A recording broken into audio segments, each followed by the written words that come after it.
عیسی به شهر کفرناهم که جلیل دلبیه برده و در روز شبات مردم را تعلیم داره. بهشون از تعلیم و در تعجب دینه. این است که ون کلام دل اقتدار دایه.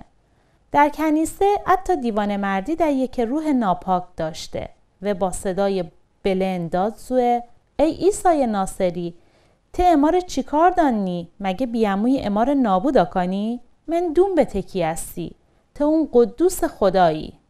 عیسی رو ناپاک سر داد بکشه با اوته ساکت باش و ونجه بیرون بور.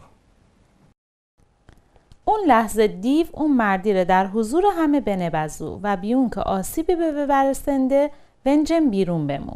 مردم همه تعجب کردنه و همدیگه رو گاتنه این تا چه کلامی هسته و با اقتدار و قدرت به ارواح ناپاک دستور دنه و ارواح ناپاک مردم جه بیروننه. این تی خبر کارهای و در همه جای اون نواحی دپیته.